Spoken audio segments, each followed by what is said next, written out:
Asia దేశాల్లో యువత గత కొన్ని సంవత్సరాల నుంచి ప్రభుత్వానికి వ్యతిరేకంగా తిరగబడుతోంది. జాబ్ మార్కెట్లోకి వస్తున్న యువతకు సరైన ఉపాధి అవకాశాలు లేకపోవడంతో వారు అధికారంలో ఉన్న ప్రభుత్వాలపై తమ అక్కసును వెళ్లగక్కుతున్నారు. 2022లో శ్రీలంకలో, 2024లో బంగ్లాదేశ్లో, ఈ ఏడాది ఆగస్టులో ఇండోనేషియాలో, ఒక నెల తర్వాత నేపాల్లో ఇదే జరిగింది. మరి అదే సమయంలో అధికారంలో ఉన్న వారు బిజినెస్ క్లాస్ వరకు తమ ఆస్తులను పెంచుకుంటూ విలాసవంతమైన జీవితాలు గడుపుతున్నారు. గత వారం నెపో కిడ్స్ పేరుతో నేపాల్ ప్రజల చేత ఎన్నుకోబడిన ప్రభుత్వం కుప్పకూలింది.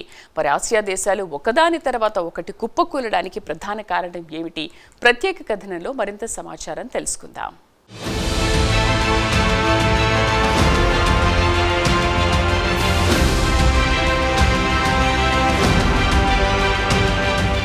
ఆసియా దేశాల్లోని యువత ప్రభుత్వాలపై తిరగబడి అక్కడి ప్రభుత్వాలను కొలుస్తున్నాయి. జాబ్ మార్కెట్లోకి వస్తున్న యువతకు సరైన ఉపాధి లేకపోవడంతో నిరాశ నిస్పృహలో ప్రభుత్వాలపై తమ అక్కసు తీర్చుకుంటున్నారు.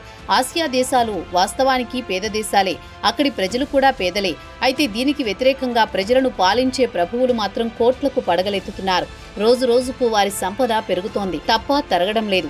గత వారం నేపాల్లో రాజకీయ నాయకుల పిల్లలు విలాసవంతమైన జీవితాలు గడుపుతున్నారని సోషల్ మీడియాలో నెపో కిడ్స్ హ్యాష్ ట్యాగ్తో పెద్ద ఎత్తున ప్రచారం చేయడం, యువతలో ఆలోచన రేకెత్తించడంతో పాటు అవినీతికి వ్యతిరేకంగా ఉద్యమం ఊపందుకుంది. ఈ ఉద్యమం కాస్త హింసాత్మకంగా మారింది. పోలీసుల కాల్పుల్లో 22 మంది యువకులు ప్రాణాలు కోల్పోయారు. ప్రధాని ఓలీ రాజీనామా చేశారు. పలువురు రాజకీయ నాయకుల ఇళ్లు తగులబెట్టారు. తాత్కాలికంగా కొత్త ప్రధానిగా బాధ్యతలు స్వీకరించారు ఖర్కీ. ఇక అవినీతి విషయానికి వస్తే ప్రపంచంలోని 180 దేశాల్లో నేపాల్ ర్యాంక్ 107, బంగ్లాదేశ్ 151, శ్రీలంక 121, ఇండోనేషియా 99గా నిలిచింది.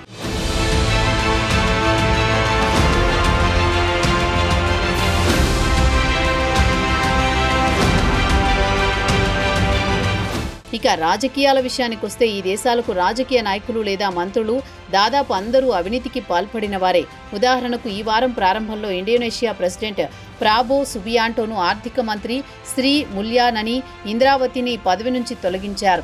ఇక ఇండోనేషియా విషయానికొస్తే ఇక్కడ యువతకు సరైన ఉద్యోగ అవకాశాలు లేవు. అదే సమయంలో మంత్రులు, రాజకీయ నాయకులు కలిసి ఇంటి అలవెన్స్ కింద నెలకు $3,000 అదనంగా దక్కించుకుంటూ బిల్లు ఆమోదింపజేసుకున్నారు. అటు తర్వాత యువత దీనిపై హింసాత్మకమైన నిరసనలు తెలియజేయడంతో ఈ నెల 4వ తేదీన ఈ బిల్లును ఉపసంహరించుకున్నారు.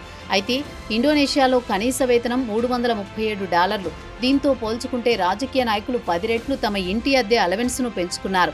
కాగా ఆర్థిక మంత్రిగా పనిచేసిన ఇంద్రావతి గత 13 సంవత్సరాల నుంచి ఇండోనేషియా ఆర్థిక వ్యవస్థను భ్రష్టు పట్టించారని ఆరోపణలు ఎదుర్కొంటున్నారు. 3 ప్రెసిడెంట్ల వద్ద పని చేశారు. ప్రస్తుతం ఉన్న ప్రెసిడెంట్ సుబియాంటో పాటు ఆయన సంక్షేమ పథకాలను ఆమె వ్యతిరేకించారు.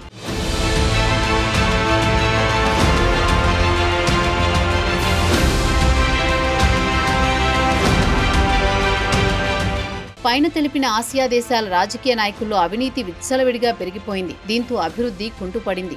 దేశంలో యువతకు ఉపాధి అవకాశాలు తగ్గిపోయాయి. United nations world population prospectus 2024 ప్రకారం నేపాల్లో సరాసరి యువత సగటు వయసు 25 సంవత్సరాలు కాగా బంగ్లాదేశ్లో 25.7 సంవత్సరాలు.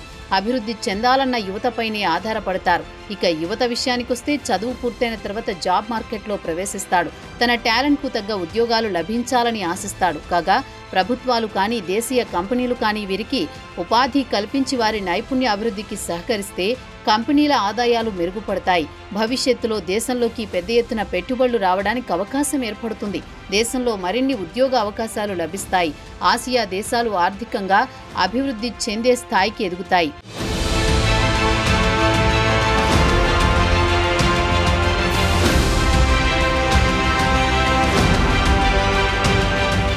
ఇక ఆసియా దేశాల్లో గణనీయమైన వృద్ధిని సాధించినా దానికి తగ్గట్టు మిలియన్ల కొద్దీ ఉపాధి అవకాశాలు కల్పించలేకపోయిందని ఏషియన్ డెవలప్మెంట్ బ్యాంకు ఏడాది జూన్లో విడుదల చేసిన ఒక నివేదికలో తెలిపింది.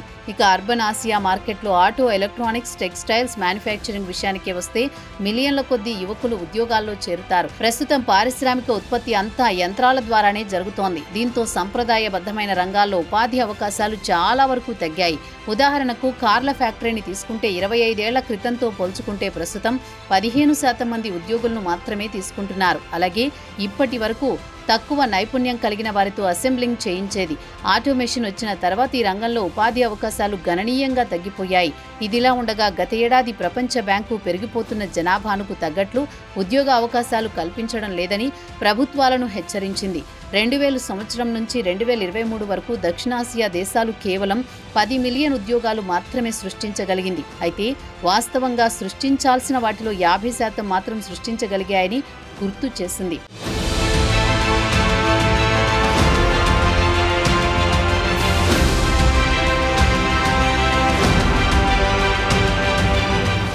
ఆసియా దేశాల్లో యువత జనాభా గణనీయంగా పెరిగిపోతోంది. ఇండోనేషియాను తీసుకుంటే గత ఏడాది నిరుద్యోగ రేటు 4.91%గా తేలింది.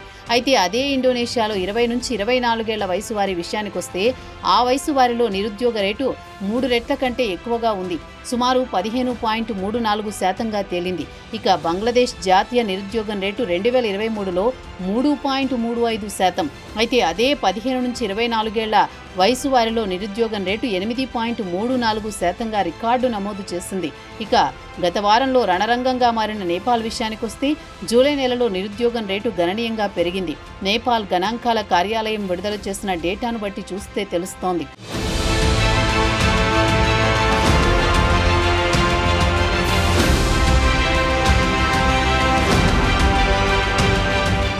ఇక దేశంలో ఉపాధి లభించకపోవడంతో యువత వేరే గత్యంతరం లేక విదేశాల్లో ఉపాధి అవకాశాలను వెతుక్కోవాల్సి వస్తోంది.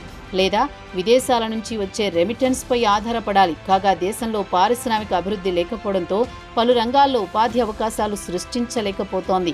ప్రభుత్వాలు పారిశ్రామిక విధానాల్లో మార్పులు చేయాల్సిన అవసరం ఎంతైనా ఉంటుంది.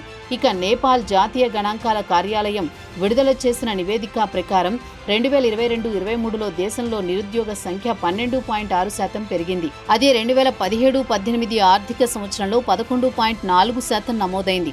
ఇక దేశంలో ఉపాధి అవకాశాలు లేకపోవడంతో నేపాల్లో యువత ప్రధానంగా 15 నుంచి 24 ఏళ్ల యువకులు ఉపాధి కోసం విదేశాలకు వెళ్లాల్సి వస్తోంది. దీంతో గత ఏడాది దేశ జీడీపీలో 25% వరకు రెమిటెన్స్ ఆక్రమించింది.